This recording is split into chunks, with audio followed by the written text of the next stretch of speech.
University, and I debated 4 years at U Chicago Lab.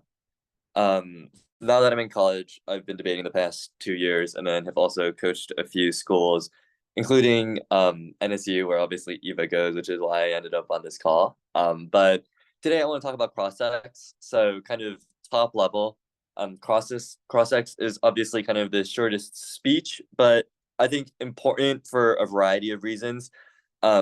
Getting good at it is important both for a strategic use as far as being able to suss out questions related to the actual content of what you're debating, but perhaps more importantly, or just as importantly, is key as a perceptual factor that's important in determining how good your judge thinks you are.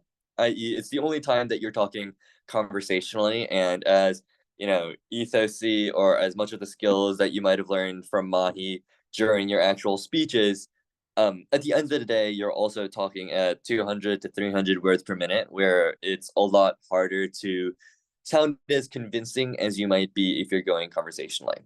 Um, the second point I want to go over is just like all of this that I'm going to talk about are ways to approach cross-ex, but fundamentally they're also caveated by the fact that you just have to know, at least a baseline amount as far as the content of both your arguments and your evidence, as well as the opponent's arguments, and particularly the warrants behind their evidence. You want to be able to identify, which are the most important parts of the debate for both you and the other team, to be able to focus on those parts of the debate, and then also isolate where their evidence or their arguments might be faulty, or the key kind of points of contention, to isolate them, in order to also then figure out or point out to the judge, which parts are the most important. So I want to go over, I think, 5 sections. So first, what the goals of cross-ex are, which will probably be the longest portion, um, or longest or second longest portion. Then how to cross-ex kind of each off-case position or case argument, different techniques you might want to use that don't really fall under any specific subsection of what arguments you're going for. Um, then the shortest portion is the fourth portion. That's just like what you might want to quickly ask at the after each speech or after each constructive. And then finally, there are two cross-exes that I want to go over. So starting with that first section of goals, can anyone give me an example of what you might want to be getting out of cross-ex? I kind of named a few. But if anyone wants to jump in and kind of share what they think cross-ex is useful for.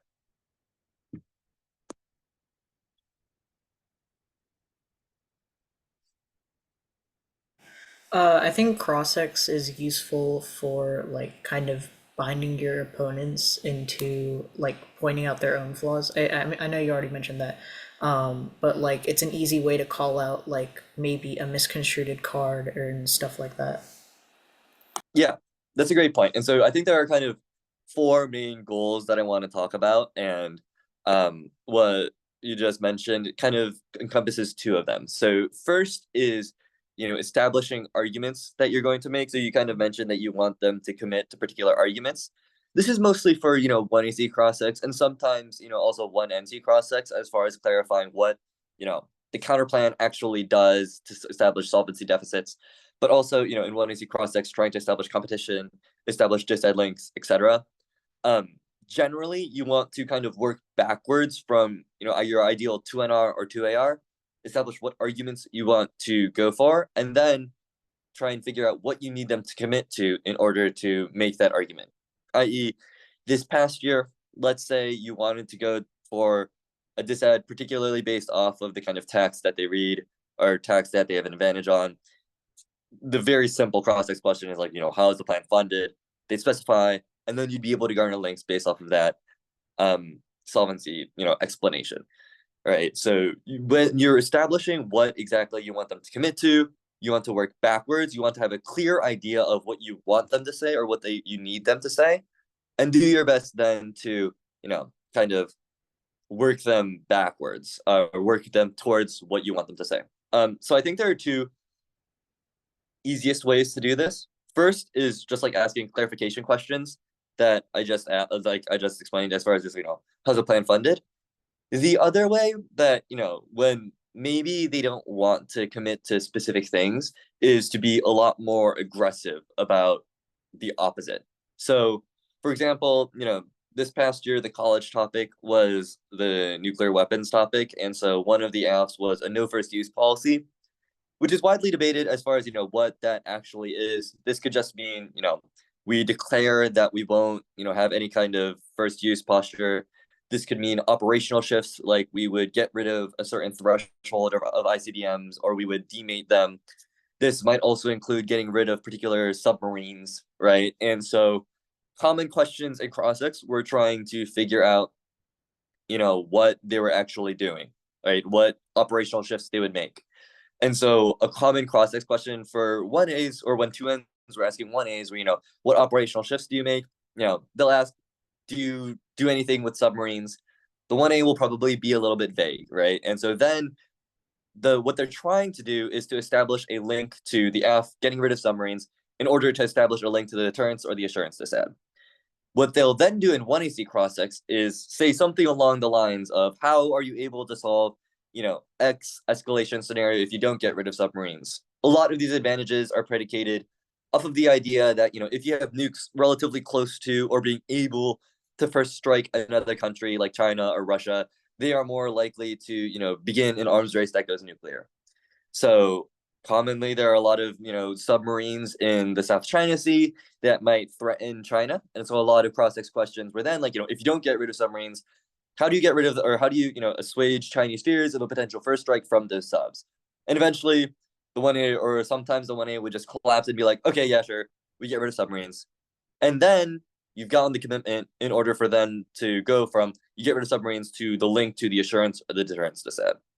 Any questions about using cross-ex to establish arguments that you're going to make?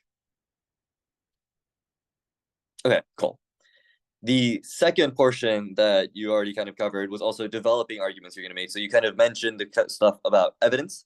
You want to look, it will look a little bit different depending on each argument, but this could be, indicting evidence. I want to kind of read a lot of the evidence and then go after particular parts. This could also be reading lines from, 1AC, 2AC, whatever evidence that they've read, and asking, why does this not take out the rest of your argument, right? But those kind of evidence indites that you can develop in cross-ex makes it a lot easier for, let's say during the 2AC, they read this card, 2AC cross-ex, you've made this indicting cross-ex. If you then bring up that indite in, the 1NR or the 2NC, it is a lot simpler to just kind of refer to cross-ex to fill in a lot of that warranting than to, fully warrant it out. And it also means that the judge will, hopefully know exactly what, you're referencing, or put that in more context so that you don't have to explain the whole thing as in depth.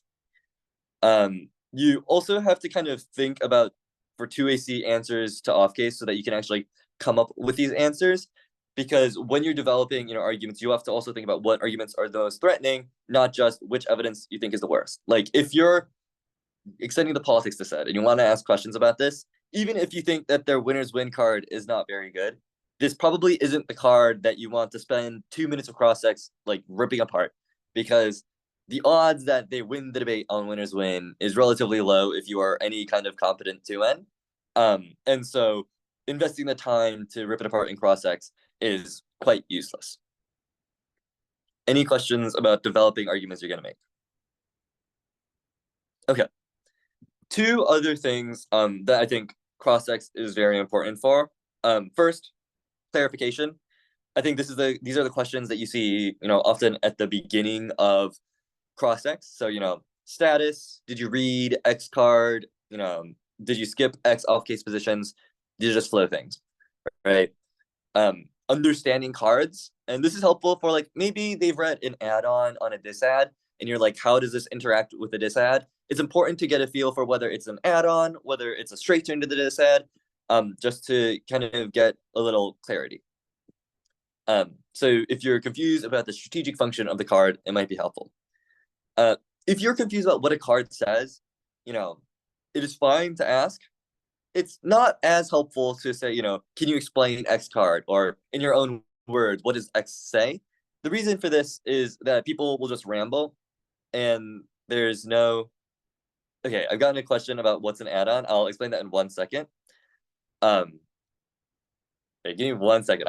As soon as I finish clarifications, I'll then answer questions that I'm getting DMs.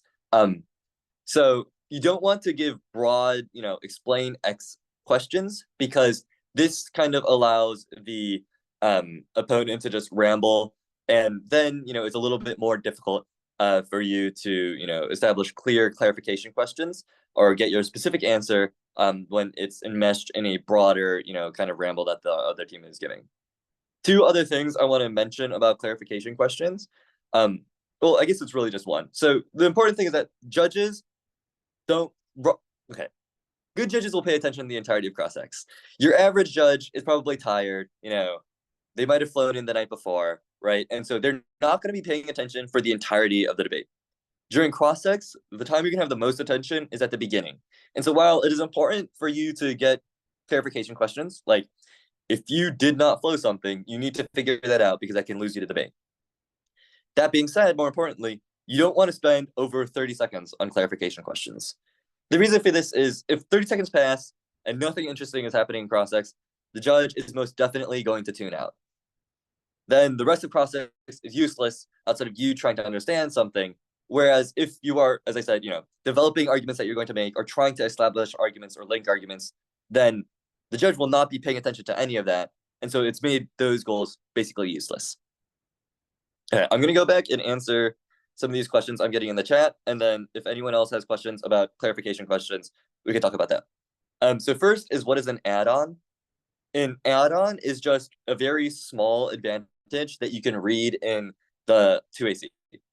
It is nothing more. It's just like if you have a weaker advantage that you don't have time to fit, or a weaker impact scenario that you don't have time to fit in the 1AC, you can just throw that in the 2AC and it's called an add-on. The only other question is, can you repeat how to get them to concede links? So 2 points to this. First is just like clarification questions. I think that's relatively straightforward. The other is being aggressive about something to make them say the opposite. So the example that I was given when I was going to camp is you should think about it as two magnets repelling. You're basically going to act like if they didn't do something, it is so terrible into making them do whatever you want. So the example I gave was you're going to act like there is no way that they can solve their AF unless they get rid of submarines, so that the 1AC concede that they'll get rid of submarines, and then you can read links to the submarines assurances set. Obviously, depending on the topic, this might be a little bit more difficult. Another example that might make sense in the context of last year's fiscal redistribution topic is ask them the details of an FJG. If they say it's just $15, let's see, things like UBI, ask if it's means tested. If they say it's not means tested, then you can basically scare them into thinking that you're going for some kind of cap K, going for some kind of indite of non-means tested UBI, and then hopefully if you want to go for T, UBI cannot be means tested. They'll be so scared that you're going to go for the cap K or whatever K of or disadd to why means tested UBIs are bad, that they'll or are good, that they'll say we're means tested, and then you can go for T. Does that make sense? Okay. Any questions on clarification questions? Okay. Then the last and what I think personally is perhaps one of the most important parts of cross-ex, or reasons why cross-ex is important, is to establish ethos. So I kind of mentioned this at the beginning. It's the only time you're talking conversation at a conversational pace. And so it's the easiest for your personality to come out. I'm sure that during the ethos lecture, Mahi kind of touched on cross-ex. So I want to reiterate or maybe talk about a few different things. So obviously you have to be convincing. Few things that includes. Basically, you have to be confident. You cannot be staring at your computer at the whole time. You have to look at the judge. The other thing is like you are not a debate robot. Like you can make facial expressions, and especially some of I won't say some of the younger judges. A lot of judges, whether they're younger or older, are also not just like flowing robots. They will react to when they think an opponent's question is dumb, when they think opponent's answer is dumb, and likewise when they think your question or answer is dumb. Obviously, you should be paying attention to if they're reacting poorly to when you talk, but when they react poorly to when the other person is talking, you should kind of mimic their expressions so you can almost like create an inside joke almost where you're just like clowning the other person for saying something dumb, if that makes sense. And so that means that everyone will kind of have a different persona in cross-ex. My coach always said, choose like, you know yourself the best, you'll have your own quote unquote star player, and you should let that player come out in cross-ex. So for me, I mean, either I'm usually very, very deadpan and kind of matter of fact, or I'm just like sarcastic and rude. For you, it might be something else. It could be being overly nice. Like people like Rom Tom, or I don't know some of the best debaters, like, Ram Tombe, Chandon, um, Aiden Barton, are known for being like overly nice in cross-ex, never being confrontational. On the other hand, there are people who are, a little bit more sarcastic or mean. Generally you'll think of your K debaters as a little bit meaner. But even policy debaters, like AU, who just graduated from Emory last year, is a little bit meaner. Other people are just like very funny in cross-ex. They'll crack jokes. I think Colin Bald is a little bit funnier when he's answering questions. And so lean into, whatever you are. That doesn't mean that this has to be who you are on an everyday basis, but whatever you think is most comfortable when you're being judged. I will say, you want to err on the side of being funny, clever, and cunning as opposed to, mean and rude, because there's some judges that, don't like people who are rude. Obviously, everyone likes someone who's funny. But at the end of the day, you should also be structuring prefs in a way that you're able to, debate as well as you can in front of your set of judges. Any questions about ethos?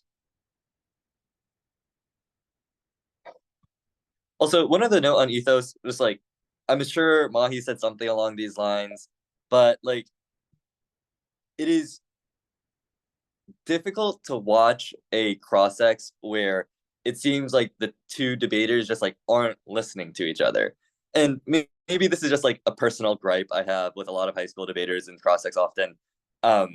But you should not be trying to say whatever you want to say. Sometimes in cross-ex it seems like you'll just like get a question and you know what you want to say and you'll just talk about whatever you want to say that doesn't answer the question. And it's not directly like, you're speaking in a poor way, but it kills your ethos when it seems like you're avoiding the question. The last thing I'll say in ethos is like, don't overthink it. Don't get too worried. Like, you don't have to lie if you don't know. One of the funniest like conversations I've had was with one of my coaches at Emory, Zahir, who was very successful both in high school and college debate. And something he said was just like, whenever I didn't know what the answer was, I would just say, I'm not sure, I'll get back to you. And like, obviously not a great look. Like, you don't want to be saying that for every question, but you also don't want to seem like you're lying the entire time. If you really don't know, you could just say you don't know. You'll get back to them and answer them at the end of cross-ex. I got a question saying, let me see. Does it matter if it's open cross-ex or just one person doing it? So ideally, you want the person who's, that cross-ex it is to be answering the majority of the question. To answering or asking majority of the questions. I think if you're asking questions, almost always it should be the person who's supposed to be asking questions. The reason for that is if you have something that's really pressing, just text it or Slack it or Discord it to your partner. Like, your partner can ask the question just as well. And if you Slack it to them, they'll have the question, on their laptop. If you're answering questions, there are two times that I think your partner should talk. First, if the person who's supposed to talk says, I think my partner can answer this a little bit better than I can, obviously, like, don't leave your partner hanging. Answer the question. The second time is if your partner is saying something that will lose you the debate, jump in. Like, you don't want to be doing this, every minute. But if they're like, imagine, the scenario about the means tested UBI. If you are ready to defend, if you are not ready to answer T UBI means not means tested, but you are ready to answer means tested UBI bad or means tested UBI good, and your partner starts to say we're a means tested UBI, cut them off and be like, no, we're not a means tested UBI. We're just a full UBI. Does that make sense? Okay, I'm gonna assume that makes sense then. Okay, Um, the second portion. Oh, okay, awesome. Got a DM saying yes. Perfect. Um, okay. Second portion of this lecture is, cross-ex about specific positions. Um, and this is mostly for 1NC and 2AC questions. So first, disads, 1NC cross-ex. I generally think that the link story is the easiest part to cross-ex about. Link and internal link. The reason for this is generally for any disad, you will have quite a bit of evidence for uniqueness and impact. So in the end of the day, like if you say, let's say the impact's China war, and you say, why does China go to war? Card is gonna explain it, and any follow-up question you have to that will always only invite an argument and not lead anywhere, right? Because all of these arguments that you're going to make in 1NC cross-ex and they're going to make in 1NC cross-ex will also be made in all the evidence you're going to read in the 2AC and the 1NR, right? And so it is useless to kind of get that debate started early. Likewise, if you're debating uniqueness, especially for things like politics, like asking questions, generally not helpful. The few times I will caveat this is uniqueness, if it's just old, right? Be like, XYZ things happen since the card. Why does it still apply? The other time is if there are like lines in the card that just go the opposite way of what they're saying it does. Good time to point that out. That being said, uniqueness and impact is generally the hardest part to, ask questions about. Link and internal link, I think, are a little bit easier. The reason for this is they're often the most thumped portions of the debate. And I think that questions about thumpers, if you catch them at the right time, are devastating. So for example, if the politics decided last year, the Ukraine aid stuff, some of the impact scenarios that they're reading just like are terrible. So one of them was about like the defense industrial base. Like if we sell more weapons to Ukraine and Israel, then we will, sell a bunch of weapons that will get our supply chain or the defense industrial base supply chain restarted. And a strong defense industrial base is key to deterrence, right? Like every previous bill probably solved that. There's like no reason for why now is the brink for when the DIB is going to collapse. DIB meaning defense industrial base, right? And so those kind of thumper arguments for the internal link, generally persuasive. The other, kind of link question that I thought was persuasive, and maybe this is just like a year-to-year thing, but for politics, again, against like the nuclear weapons app or like nuclear weapons topic, the links were always like Congress hates it when, Biden is weak in the military or he tries to limit the military because AFs were limiting the scope of the nuclear arsenal. The politics this had then says that, in backlash, Republicans are going to limit the scope of the U.S. military. Those seem, theoretically incompatible. If Republicans are mad because Biden is limiting the military, why would they limit the military further? Right. And so those kind of questions, I think, are generally the easiest to come up with at the link and internal link level. As far as the 2AC cross-ex on disads is concerned, I think, and this is generally this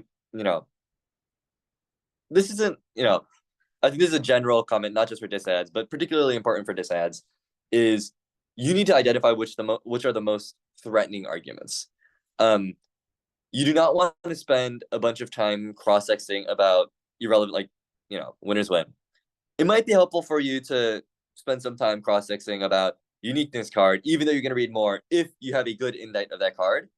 But if there's a particular part of the debate that you think, really threatening. So maybe last year's link portion of the econ disad, right? Link versus link turn, right? You might want to ask a few questions about that.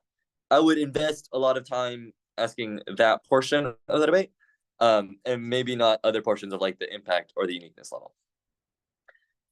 Cross-exing about counter plans. I think 1NC cross-ex is very simple. You do not want to spend that much time on it. You just want to establish, if it's some kind of thing that you think might not be competitive, establish what is competition, and if it's an event and how it solves. You want to get those mechanisms down, which is really just like, the mechanism of the counterplan. It does not have to be, you don't have to separate it into competition and solvency. If you get the mechanism of the counterplan down, you will understand, hopefully, competition and solvency. but you want to get those down clearly so that you can make the right permutations and make the right solvency deficits.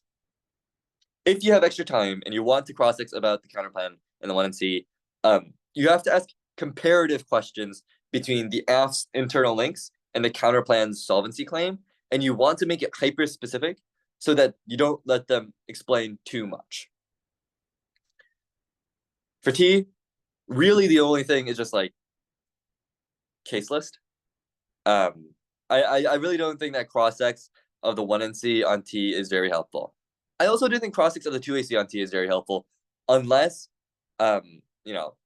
unless there's a problem with the counter interpretation, i.e., what exactly, because sometimes when people, especially high schoolers, will tag the counter interpretation as something that their evidence doesn't exactly say, or they'll highlight the evidence creatively to say what the tag says, but the actual body of the card does not say that. So it is useful cross-exing about the counter interpretation in the 2AC. As far as Ks are concerned, 2AC cross-ex will widely vary depending on how you're reading this K and what K it is. So I'm not going to spend too much time on that.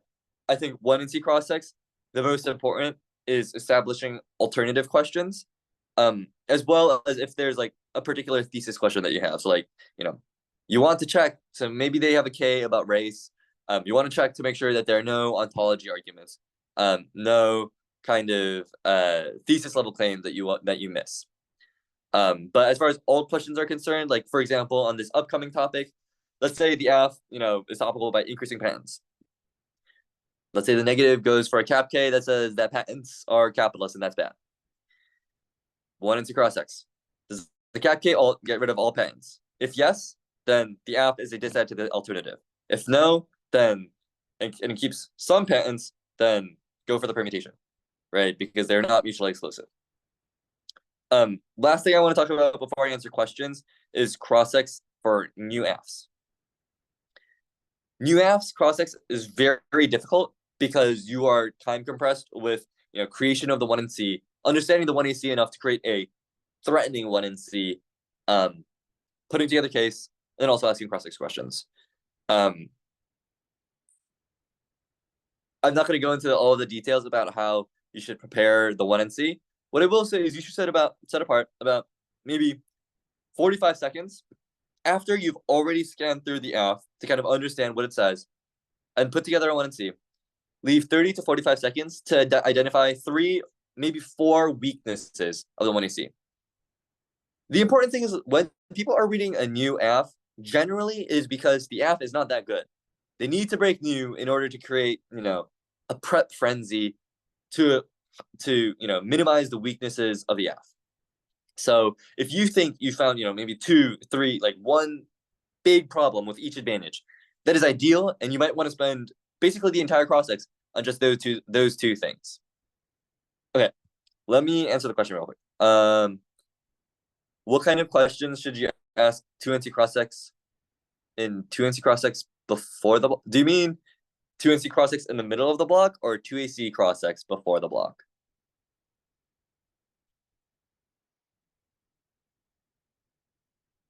In the middle. Okay, so I will come to that in 1 second. That is the that's the section right before we go through a few examples. Next question is, against new AFs, is it strategic to run new AFs bad theory argument in the 1NC? Mixed feelings about this. I like debate as a strategic game, and so what I'm going to say that I would do is not what I think a lot of coaches would like you to do. And so in what people will consider capital T true, like yes, you should put it in the 1NC and make sure that they answer it. If they don't, you should drop it. What I tend to do is I put new AFs bad in the 2NC on a theoretical argument that the 2AC makes. I.e., let's say the 2AC says 1NC does not say anything about new AFs bad. Let's say 2AC says condo. I'll read my block against condo. Let's say it's 7 points. I'll add 0.8. New AFs are bad. Reason to reject the team and justifies condo, and then insert my warrants for new AFs bad. The only reason for this is I'm hoping that the 1ER is more time pressed than the 2AC, and the 1ER is not looking for new AFs bad.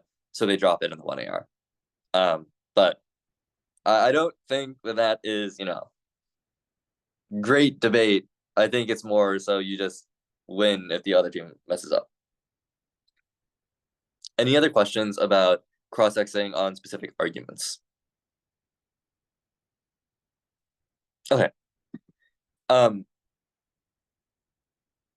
So next section is kind of just like techniques, or like a miscellaneous section that I want to throw in here, because I think there are a few things that are really important as far as making sure that your cross-exes are as effective as possible. So, one, techniques differ depending on what position you are as a speaker, and also what position you're cross-exing about. I don't want anyone to think that, there's a model for what a good cross-exer is, or there's even a set of skill sets that are applicable in every scenario. Obviously, these depend on context and should be changed according to, what context you're in. But the big thing I want to emphasize, in this section is you cannot let people talk for too long. Cross-ex is 3 minutes. It's basically a third of your speech time, but it's the only time you can directly have a conversation about what you think is most important. What that means is your time is basically, more than 3 times as valuable in cross-ex than it is in your speeches. You want to make the most of that. Likewise, I think a technique that is important, or maybe not a technique, but something that's important, is you need to be able to cut people off. I remember this year I was debating Cat Smith and Ronak Dua from Wake Forest. And I asked them, I don't even remember what the question was. It might have just been like to explain a framework disad in the 2NC because they're going for a K. I think Kat talked over me for like 2.5 minutes, to the point where, like, after she was done, or like for a minute and a half, after I asked her to move on to the next question, to the point where I would just, like, at the end of her answer, I just told them I was giving up the next minute 30 of my time and letting them start the 1 hour. And, like, look, was it probably the best move? Definitely not. Like, I gave up the minute and a half after saying that cross-ex is really important. But if you are unable to cut people off, that's basically what your cross-ex turns into. It'll be 1 or 2 questions. You really won't get the answer that you're looking for because the 2N will just talk about whatever they want. And you'll lose 3 important minutes of what you could be just prepping for, and also giving the other team 3 minutes of prep. And so for that reason, you have to be able to cut people off. This can come in a lot of different ways. Like, some of the friendlier debaters will be like, okay, that makes sense. I have another question about what you said, right? Which comes off as very agreeable. I sometimes am just like, okay, whatever, next question, right? And so whatever you want to do to make it clear that you want to move on is something that I think you should think about, both in the context of, like, think about in the context of your judge, but also however you want to be perceived by the judge, if that makes sense. Few other techniques that, I think are relevant that I kind of previously talked about. I think yes/no questions to limit the length in which the person can talk for is very important. Just because, like, sometimes it doesn't need a whole essay. Like, you can just be like, I have a set of 3 yes/no questions. 1 blank, 2 blank, 3 blank, and you can get them to commit to things very quickly. The other thing is, like, the reverse pit of doom that I previously talked about, as far as, like, scaring your opponent into committing to particular things, is the other technique that honestly is a little tricky to do, and I don't think is as common as some of these other ones. Like, I think every cross-ex should begin with some kind of, like, yes/no question, as far as, especially like 1NC, 1EC cross-ex. But reverse, pit doom, whatever, is a little bit less common and kind of has a little bit more requires a little bit more thinking in advance about what arguments you want them to make, or what arguments you want them to commit to, what arguments you want to make, what arguments you then want them to commit to, and then what questions you can do to force them into that answer that you want.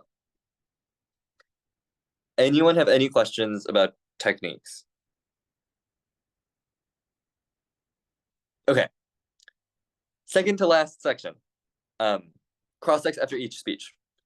This will be pretty quick. I think I went over 1AC after 2AC, as far as each argument is concerned, but I'll go over them really quickly.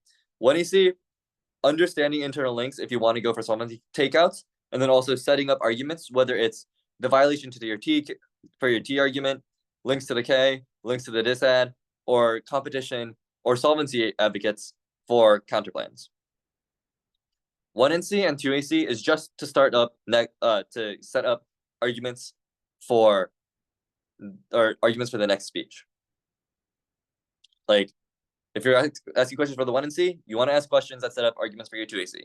If you're asking questions for the 2AC, you're trying to set up arguments for the neg block. Lastly is the 2NC. 2NC cross-ex, I think, is very difficult, but also one of the most important cross-exes. And I'll admit, as a 2A, like, sometimes I'll get up during 2NC cross-ex and be like, I don't know what I want to ask questions about, and I fumble through like the first 15 seconds before I think of something. And one thing that I've been working on is you have to balance two things that you want to ask questions about. Obviously, ideally, for whatever the 2NC extends, you have an ideal 2AR in mind to answer this, right? And so you want to ask questions about the arguments that you think are going to show up in the 2AR.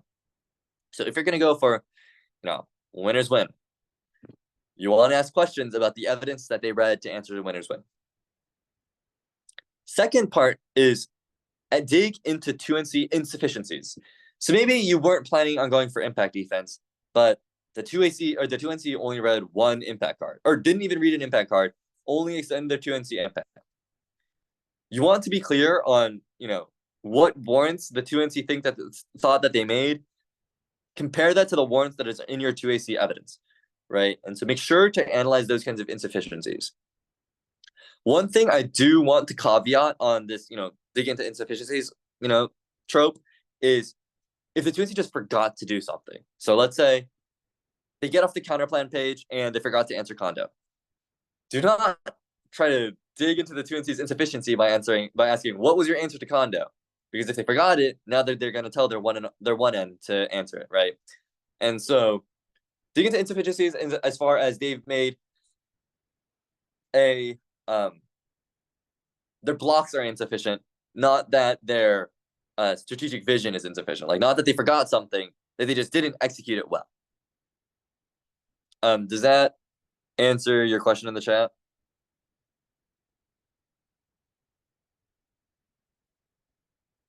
And are there any other questions about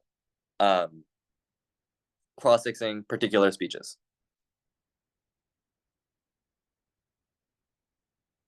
Okay, awesome. Then Eva, can you screen share the MBA Kent Denver debate first? Yeah. So there are two cross-exes that I want to kind of talk about. First is MBA versus Kent Denver. This is cross-ex of the 1NC. So I want you to watch the girl from Kent Denver, Eleanor, is the 1N, and then the guy from MBA, Aiden, is the 1A. We'll run it, and then I want to come up with a few things that you think they did, each of them did well, and a few things that you think each of them did poorly. You can play whenever. Market China. What was the card you marked? It was the diamond card. Diamond. Right. You good for cross-ex? Yeah. Okay.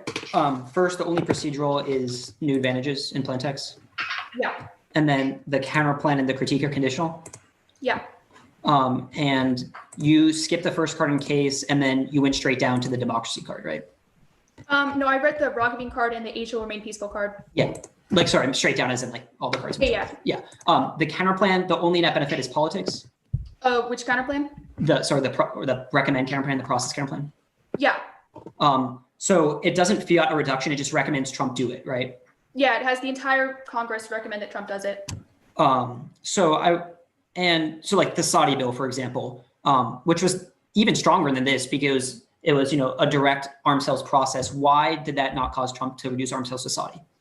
Yeah, I think there's two things that make the counter plan distinct. First is we feel that every member of Congress does it, which is like every GOP senator telling Trump, we don't want arms sales to Taiwan. Second, our evidence indicates that when it's a question of national security, Trump is more likely to follow on when like every GOP senator is What's the saying, difference between Saudi and Taiwan as national security issues? Seems like yeah, I think the Saudi bill was like directly after Khashoggi, which seems it like makes it seem like bad, like that was they killed someone, which is bad. But there's a difference between like Congress being like this could draw us into a war, and Congress being like we should punish our ally for doing something bad. Your second card is in the context of Saudi Arabia. It says, quote, where Congress stands on Yemen is the title of it. So given that both issues, okay, the PRC fully embraces democracy counterplan, does that just mean like Xi abdicates power? Yeah, like they just become a democracy. Okay, and then that benefits Well, to that. it doesn't require she abdicates power. It just means that they become, very democratic. And how does that like happen? Like they become a democracy, like they install a democratic constitution that allows for elections. Okay, so the CCP consolidation DA, how does this make sense? Let's say, given our case, obviously you have case defense. There is no CCP anymore. Where, like, how does Xi consolidate power? Yeah, our evidence, it's sort of like also a turn to your advantage because it talks about how right now Xi's power is actually like declining and the CCP is in risk of collapse. However, like post invasion of Taiwan, Xi looks like this hero who got back Taiwan and like had this major. Okay, so the link to the DA relies on invasion, just to be clear. I mean, like not like necessarily invasion, like that's just like spin with your case. Well, like then how? But like the US conceding to Taiwan, like China. Okay, and you think you've read link you think the link evidence substantiates that that's enough to buttress Xi against coronavirus? Really good at saying that it allows him to move away from economic woes. Your internal link to democratization was about the economy. Our argument is that Xi wouldn't need to look bad on the economy because he looks so good because of his concession on Taiwan, but economic woes from invading Taiwan wouldn't matter. Okay. Lastly, on politics, why do Dems get the blame for the plan? Why do Dems get the blames on the plan? Yeah, arms sales have traditionally been something that Democrats like less than Republicans. We'll take breath. Okay. Awesome. Can anyone name anything that they've noticed about that cross-X from either side?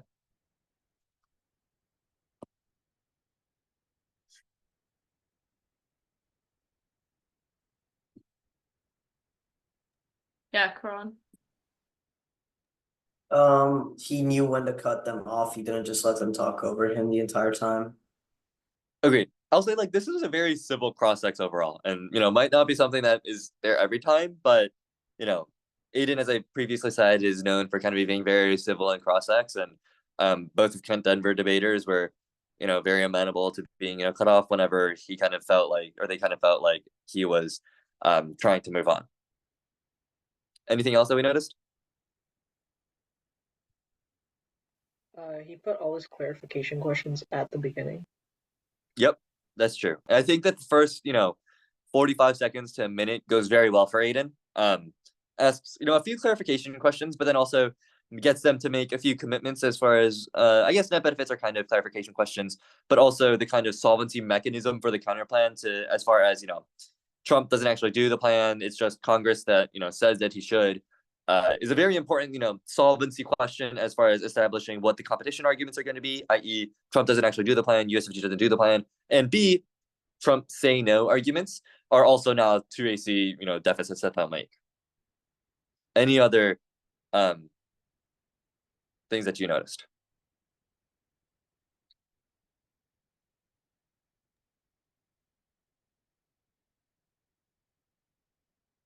Caitlin, I saw you on mute but didn't say anything. Did you want to say anything or no? Yeah, I did. I was thinking that like the guy, he gave like context before asking a question about the warrants of a card or like an argument. Yes. So he frames the evidence kind of in a way that's a little bit more agreeable for what he wants to say, but obviously then kind of gives the judge context for what he's asking. And I probably should have mentioned this before, but sometimes this is very helpful. The reason for this being that judges aren't always paying very close attention to what the cards are saying. They're just kind of flowing the tag and then the author name and moving on, not reading the body of the card.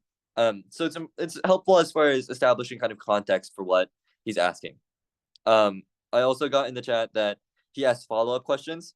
that is true. And hopefully, every time you ask questions, you have some kind of follow-up questions, especially if you're trying to establish an argument and they, obviously you're trying to establish an argument, they're going to say something that's, goes in the opposite direction. You might want to have follow-up questions on particular subsets of that. What I will say is that you don't want to get into a trap of asking too many follow-up questions. So I mentioned that I think the first 45 seconds to a minute are very good for Aiden or for MBA. I think it actually gets worse for them when they start kind of asking a lot of follow-up questions. And so what I mean by that is when Aiden starts asking, what's the distinction between when Congress recommended it for Saudi versus when they recommended it for Taiwan, the AF being Taiwan and Saudi already having happened. Aiden starts to argue with Eleanor about which one sends a stronger signal. And look, that's a debate to be had, but Aiden saying, this is the same thing will never result in Eleanor being like, oh yeah, you're totally right. Like, it is the same thing and we're wrong, right? And so it ends up being an argument which isn't useful to do. I think it's also good that he realized mid question. I don't know if you noticed this, but mid question, he was about to ask another follow-up question about that specific, differential between Saudi and Taiwan. He starts asking a question and then realizes he's starting to argue and then moves on. I think that's also very important. It demonstrates that he understands that there's nothing else to kind of really gain out of this cross-ex, and that he should just move on. Two other things I want to briefly mention. I think Eleanor knows her evidence extremely well. There's never a point where I feel like she's ever caught off guard by these questions. And for context, this year, like Aiden Barton, the 1A that was cross-exing Eleanor, is known as a generational debater. He's known as one of the best cross-exer as well. And so, her being able to hold her ground is very impressive. That year, he went on to win the NDT. The year after, as a freshman at Harvard, he, was one of the top debaters, and I think he made it to quarterfinals of the NDT. He won the TOC. Next year, he got to quarterfinals of the NDT, which is like the college version of the TOC. I got a question saying, does that mean he shouldn't go for the Taiwan argument? No, this is not what I'm saying. What I am saying is that it is, at some point, you're not advancing your argument by asking in a cross-ex. You will only be able to advance that argument by reading evidence and then contextualizing it against their evidence, right? And so this might be a winning 2AR argument. I don't know. I don't remember how this debate played out. I don't actually think that they went for the Saudi argument anyways. But the reason why it's not important for cross-ex anymore is that you can't develop the argument in cross-ex alone. You need, more of like evidence, more contextualization, etc., in order to fully thresh out this argument.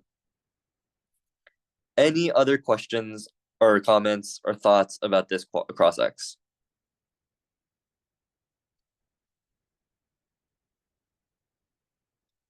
Okay. Eva, do you want to play the Dartmouth versus Berkeley? Yeah. Hold on. I think my tab closed. Give me a sec.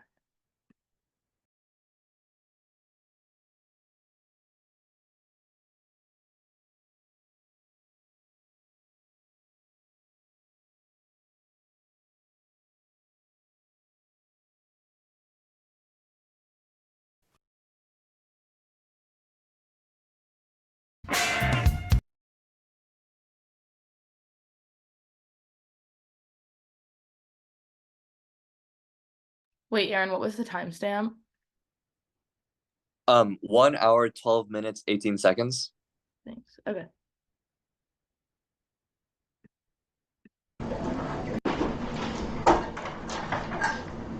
Okay, my first series of questions is about your framework interpretation.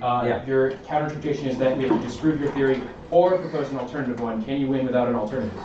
An alternative theory of international relations. Understood. So if we concede your interpretation, what is the role of the 1AC? You have to defend a theory of international relations that predicts the plan, what's a good idea of cooperation. But like, we can win your theory is bad without winning the plan itself is bad. I understand. Your ethics argument. How should we make ethical decisions if not based on determining the largest number of people that die? In toy games, you should use things like compassion and hostility. So are we not compassionate to the victims of a nuclear conflict? No, it's that when you make decisions where weighing that is more important than ongoing forms of suffering, that actually trains us us to be callous and deprioritize that violence. My next series of questions. So pretending you care about it is worse. My next series of questions regards your alternative. So our IR theory has suggested that the United States government has nuclear weapons, Russia has nuclear weapons, they're about to use them against each other. What is your conception of starting from the local? How does that conceive the nuclear relationship between U.S. So one, that's actually not really what your theory of international relations predicts. Your theory of international relations predicts that the United States government owns nukes, same with the Russian government, and that individual people making irrational decisions within those administrations will cause an escalatory, unpredictable spiral. That's our point. That when you don't you don't have a rational model for escalation. You don't. But that's not an alternative framework. So you're just saying. No, yeah, it is. Our alternative framework is that you should understand how individual people, one, create the possibility for insecurity. But individual people still represent the state. They are controlling the military's arsenal. So you can't really divorce the individual from the job they have. You absolutely can, because the job is just a group of a bunch of more individuals that act in contradictory different ways. In terms of creating global norms, who or what would be in charge of norms if you are turning everything to the local? Well, so we just don't think there should be an international legal norm that regulates all behavior the same way. So in terms of space norms, what is nothing? It's just there is no space governance, there's no outer space treaty. No, like our evidence about space actually says that a perhaps better way to regulate or control NATO. I have there's an answer to that about space right NATO is another example. So what would your alternative that focuses on the local say about military alliances like NATO or like the United States military architecture? We don't think that nation state-centric military alliances are good. Okay, so then similarly with Iran and North Korea, are these countries just individual? So I mean, what does the Iran and North Korea are great examples of how internal different political factions my question is that complicate your model. You've read a lot of impacts about the need to create a global regulatory scheme, economy being one, environment being the other. I don't agree with that. We said there's transboundary problems. Everything being local is neoliberalism. It is the idea. So what do you do That's to actually regulate not neoliberalism. Transboundary financial regulation? Neoliberalism is the belief that you can attempt to control transboundary problems through these artificial, government regimes that fail and decrease respect, which is what you're present. Okay. Anything that we noticed? Go ahead and just say whatever. Yeah. Okay. I think it was a little less civilized this time, and the person who was being cross-examined kept objecting, essentially, arguing against the points like, this isn't what your theocracy stands for, or... Yeah, agreed. I don't, as I mentioned, most people are not as nice in Aiden and Eleanor, and I think you should get used to people kind of cutting you off, people objecting in the middle of your question, etc. Because that's how debates are going to be. You don't have to raise your hand. You can just hop in as soon as everyone else finishes speaking. Okay. Wait. So when they were arguing, or I guess would it have been better for the person who was asking the questions to just drop it so that they could because I think I remember the last cross-ex you said that it would have been better if you can quote contextualize it or whatever but not in cross-ex because he kept on refuting it or something. So would it have been better? Stopped asking those kinds of questions? So I think there are two parts where it seems like they're arguing. So the clearest point I think is at the end where they're just arguing about neoliberalism. I think it kind of I think it's a very good cross-ex, but falls apart kind of at the end because the questions get too long and there's just so much that the 2N can kind of nitpick about. For context, this is cross-ex of the 2NC after the 2N extended decay. And so trying to maintain kind of concise questions that get right to the point is very important, especially if you're having a debater against you that's kind of messing with you or just kind of going at every little thing that you say, which makes it a little bit more difficult. The other portion that I think that they're arguing about is when they're talking about alternative theories versus the AF says Russia war goes US and Russia go to war. The K says that it's about individuals that have their hands on the levers of power that then go nuclear. I don't think this is as much as an argument as it might seem because they're rhetorically kind of aggressive, because the conversation is moving forward, i.e. Rom, the 2A says, the AF says US and Russia are going to go to war. What is the next conceptualization of this? The negative, the 2N Miles says, that's actually not what the AF says. The AF says that, the US and Russia have nukes. There are individual people within these individual governments that then will make irrational decisions to then go nuclear. And then Rom is like, why is this mutually exclusive? And then Miles answers that by saying, because you do not have an explanation for how war becomes rationally escalates, and then tries to keep on going, but then Rom realizes, oh, this isn't going to go anywhere after this, and he says, like, got it, okay, next question. So I think that even though they're kind of argumentative, it's not they're not arguing, because it's still, coming out with new warrants. Does that make sense? Yeah. Okay, awesome. Any other things that we noticed?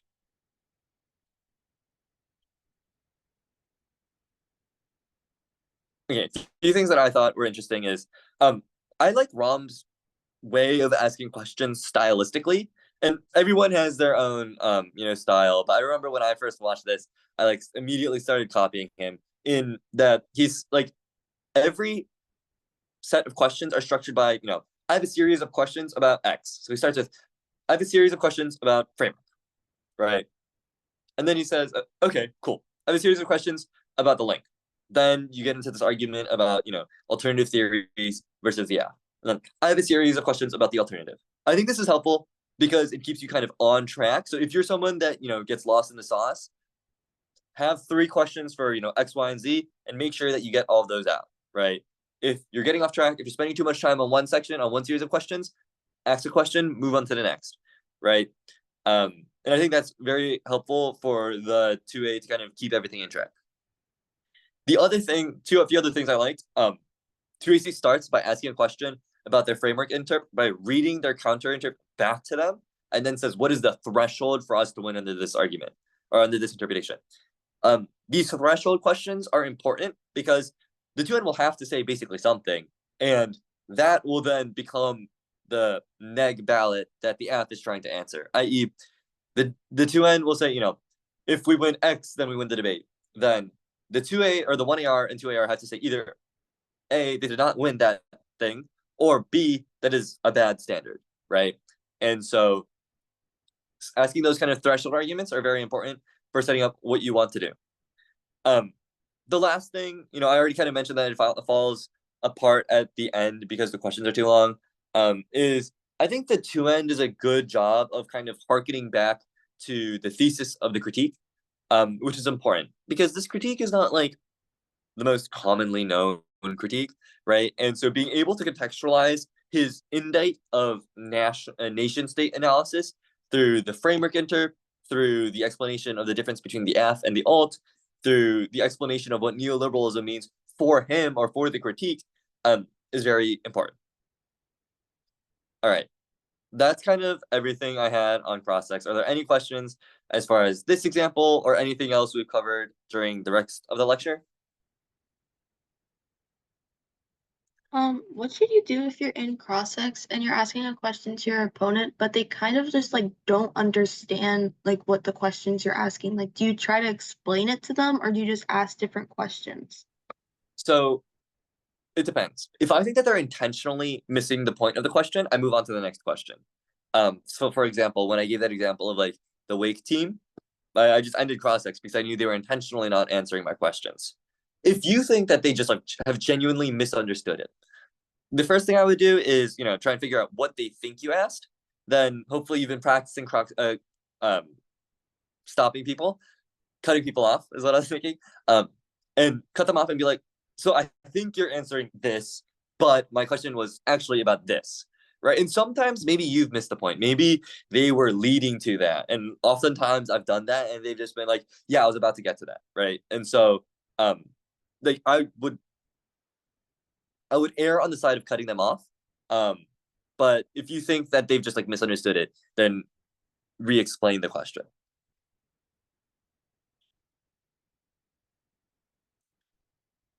Any other questions?